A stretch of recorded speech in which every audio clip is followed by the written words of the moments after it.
Think about that one person at work who makes no noise and somehow keeps winning. Same hours, no theatrics, no late night emails, no hustle porn on LinkedIn, yet promotions keep landing on their desk. Raises come faster, layoffs happen, and they're untouched. When you ask what they're doing differently, they shrug and say something vague like, I just focus on what matters. They're not lucky. They're not more talented. They're playing a different game. While most people are polishing resumes, chasing internal visibility, and hoping their effort gets noticed, this person has been building something quietly in the background, something your boss doesn't track, something HR can't measure, something the market values far more than your job title. It's called a shadow portfolio, and it's the reason some people become professionally untouchable, while others grind for years and stay replaceable. The biggest lie we're sold about careers is that success is linear. Do good work, get noticed, get promoted, repeat. That model worked in a world of pensions, lifetime employment, and slow-moving companies. That world is gone. Clinging to that mental framework in 2025 isn't just outdated, it's dangerous. Today, your career value isn't determined by how well you do your current job. It's determined by how painful it would be to lose you, not internally, externally. The market doesn't care how loyal you are. It cares how quickly someone else would hire you if you walked out the door tomorrow. That's what the shadow portfolio creates. Let me show you what this looks like in real life. Marcus is 34, mid-level product manager, senior title, 140K salary. On paper, nothing special. No viral posts, no executive role, no flashy startup story. But behind the scenes, Marcus has spent 6 years building invisible assets. He runs a niche product newsletter with 12,000 subscribers. He's spoken at industry events. He published detailed case studies on launches he's worked on without leaking anything confidential. He built an open-source framework that hundreds of companies now use. And he has real relationships with decision-makers across his industry, not just coworkers in his own building. None of this shows up cleanly on a resume. His boss didn't assign it. HR never asked for it. But when layoffs hit, something interesting happened. Product was on the chopping block. Headcount reductions were real. Marcus didn't just survive, he got promoted and a 30K raise. Why? Because firing him would have been strategically stupid. His name had weight outside the company. Letting him go meant watching a competitor hire him immediately. Marcus wasn't protected because he worked harder. He was protected because he had leverage. That leverage comes from 3 things most people ignore: proof, network, and optionality. Proof is your public body of work that exists independently of your employer, not internal decks, not performance reviews, real, visible evidence that you know what you're doing. When Marcus talks about product, people already trust him because they've watched him think in public. Interviews become formalities. Salary negotiations start higher because risk is lower. Compare that to the average resume filled with vague bullet points no one can verify. When hiring managers have to guess, they discount. Marcus doesn't get discounted. Network isn't collecting LinkedIn connections or chatting at happy hours. It's relationships with people who can say yes.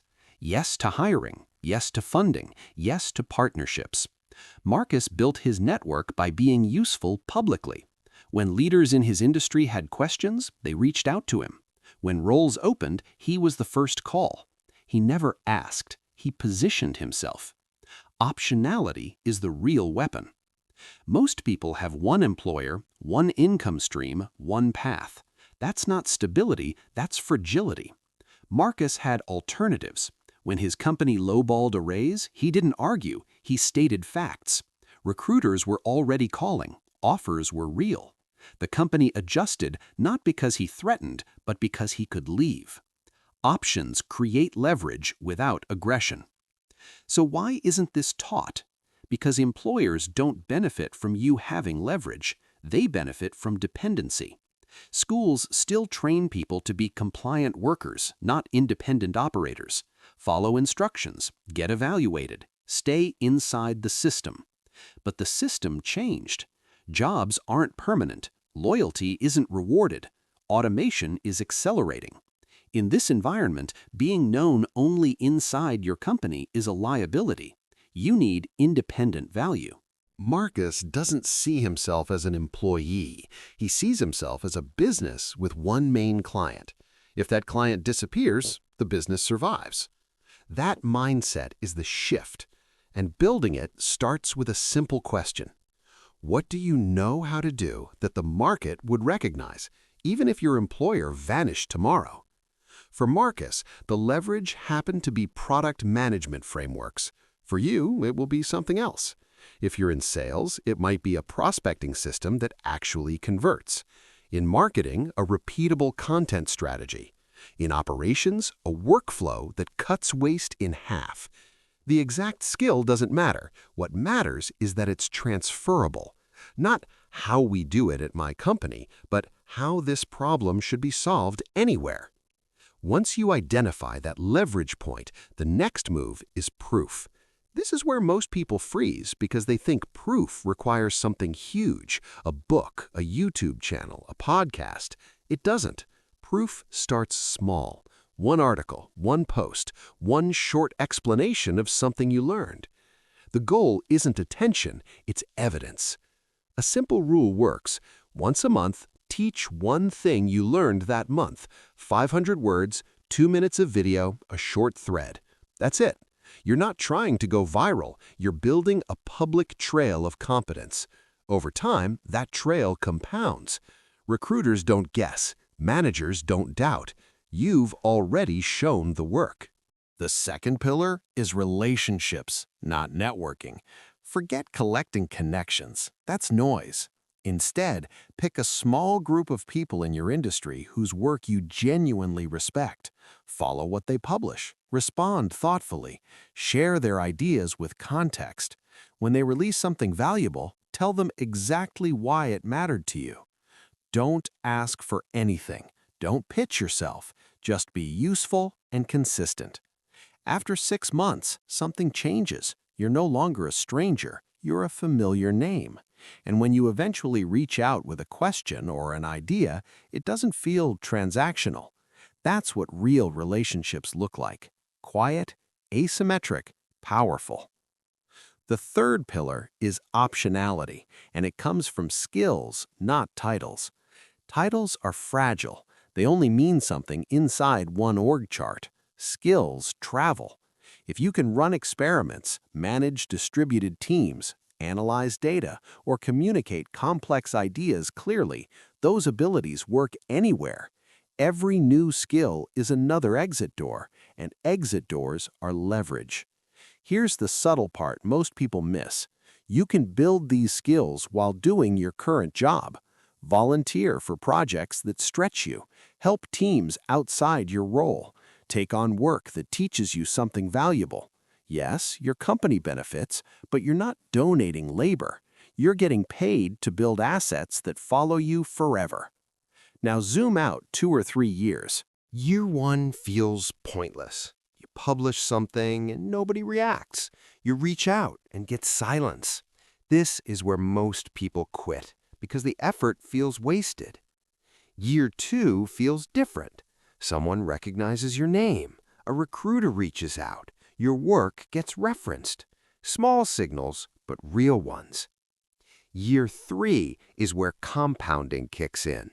You now have dozens of public artifacts, a real network, several in-demand skills.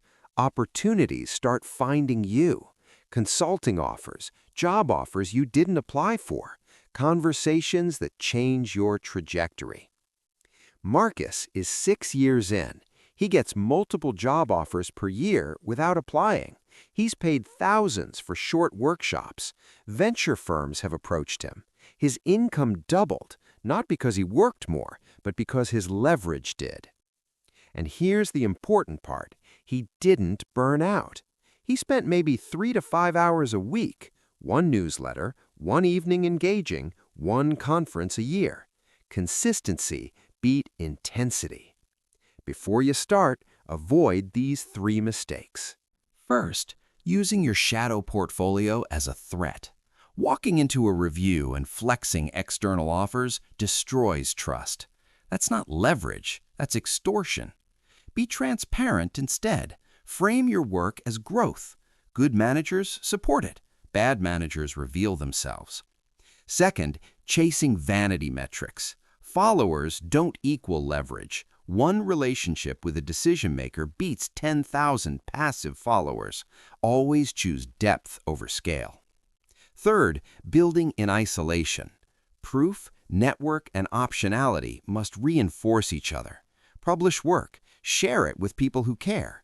Let relationships amplify proof. That's where acceleration happens. Here's the core truth. Your job is not your career. It's a transaction. Your career is the cumulative value you build over decades, and that value does not live inside one company. It lives in what you own, your work, your skills, your reputation. People with shadow portfolios don't panic during layoffs. They don't feel trapped by bad managers. They don't beg for raises. They have options. This isn't about disloyalty. Companies optimize for survival. You should too. The smartest professionals aren't trying to be indispensable to one employer. They're trying to be valuable to the entire market. Start today. Publish one thing. Reach out to one person. Learn one skill. You don't need permission. Don't just build a resume. Build something no one can take from you. If you stayed until the end, you're clearly serious about improving your finances. Subscribe and help us reach 100K. And before you go, watch this next video. It could be exactly what you need for your financial journey.